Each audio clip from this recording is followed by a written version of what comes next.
Going into this movie, I had zero expectations, especially after seeing how previous Teenage Mutant Ninja Turtle movies have gone. Most of them are usually really, really bad. From the Stable Diffusion AI Chat GPT art, whatever the fuck, you got scenes like this where the turtles look somewhat normal. And then you have scenes like this where the characters just look fucking retarded. Like a 2-year-old sat down and took the time to draw every single character. Top of a really basic and bland, just straight to the point story of the turtles trying to get accepted in life because, you know, humans aren't gonna accept giant mutant fucking creatures walking around. Literally the whole point of this movie is them trying to be accepted in day-to-day life and be able to go to high school and shit like that.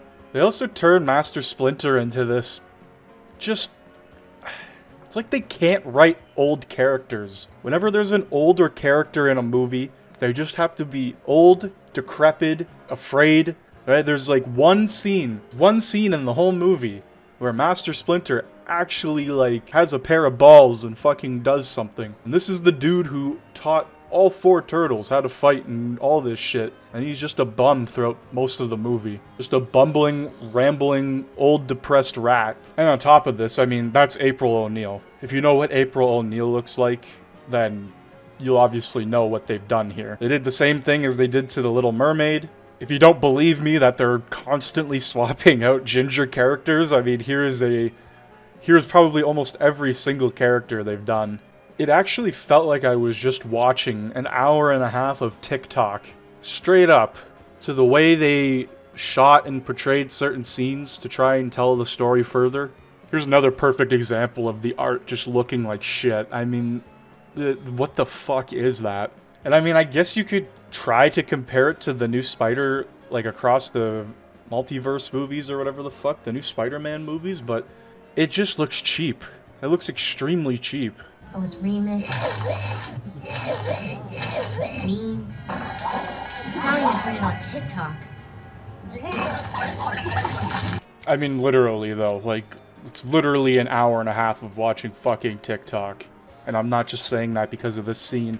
Everything is just so fast and short-paced, and everything has to be straight to the point within 2 seconds. This movie is clearly made for children, and it's made for the kind of children that have an attention span of fucking goldfish. I mean, seriously, at this point, if TikTok isn't fucking dumbing down this generation, I don't know what is, if this is the kind of shit they think belongs in movies. Also, the whole idea of April O'Neil being April O'Puke or Puke Girl or whatever because of this whole thing where she wants to be a reporter and her first time on camera she ends up throwing up everywhere, hated throughout all of high school. It's just like this petty high school drama shit. And it happens in a lot of movies where they just love to focus on the most petty, stupid shit. Like, it's not a big plot point or anything, but they try and make it a big plot point because it's going to be some sort of character arc or character development. And you're supposed to feel bad for this character because she just fucking threw up randomly in the middle of live television in her school. Like, they can't write good characters anymore, so they have to put some shit in like that where you just all of a sudden have to feel bad for them in order to like them. It's fucking stupid. And I'll be completely honest, as cool as it was to hear Ice Cube voice acting in this, he couldn't save the movie. Jackie Chan as Master Splinter couldn't save this movie. I mean, the amount of scenes that Master Splinter is in this movie for is probably a total of like 10 minutes over the entire runtime. And it's not like Master Splinter is some small side character or anything. I don't quite understand it. They tried to take this whole like comedic, friendly spin on everything, and I know the Teenage Mutant Ninja Turtles are full of comedy, but most of the fucking jokes in this movie don't hit. They're extremely forced, and you're just sitting there going, they probably could have just left that out, and it would have been so much better. The moments where there's a forced joke when it could have just been pure dialogue to continue the story. That's what you get in this movie. You get a lot of it.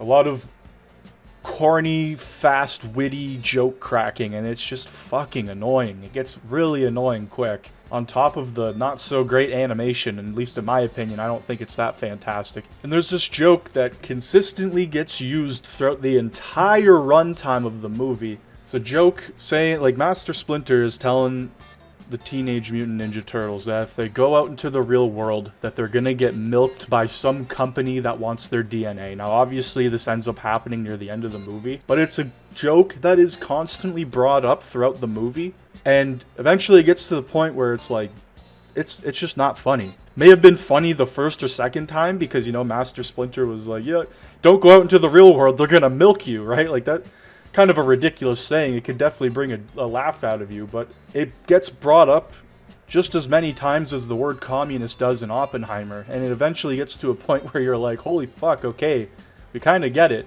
And when you're also kind of putting two and two together, they're teenagers, and the whole point is for this company to milk them. This company wants to milk teenagers. Okay. But yeah, like, there's a couple cool fight scenes, right? Like, I'm not gonna lie, the fight scenes for the most part are well done, but they're just small segments that don't last very long, and you know, they're Ninja Turtles. They're not fucking talking turtles, so I don't know, man. This is like the one scene where Master Splinter actually does something cool.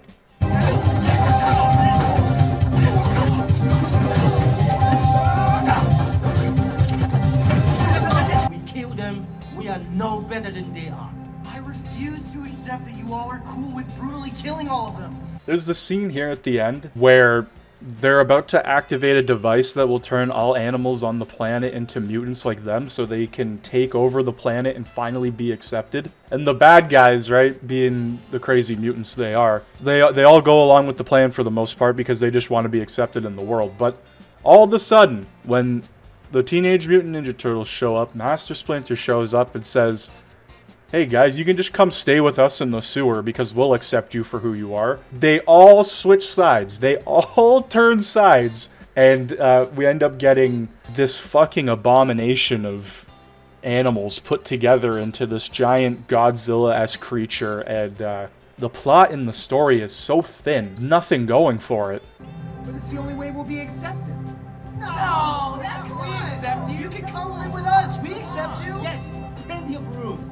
Kinda don't want to murder everyone. And that's just how all the bad guys turn on what is called Superfly, the main villain of the movie. Yeah, I'm gonna be real right now. If you're gonna watch any animated movie this year, watch Super Mario Bros. And then watch the new Spider-Man Across the Spider-Verse.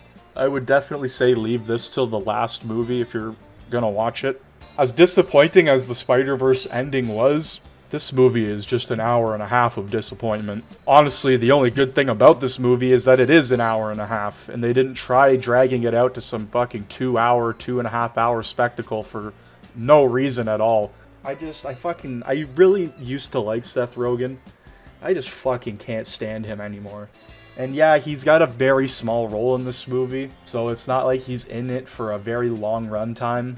But just knowing that he produced this fucking shit, he went from making 11 out of 10 comedies like Superbad and stuff like that, and now he's just producing shit like this, and probably give this movie a 3 out of 10. Yeah, enough said.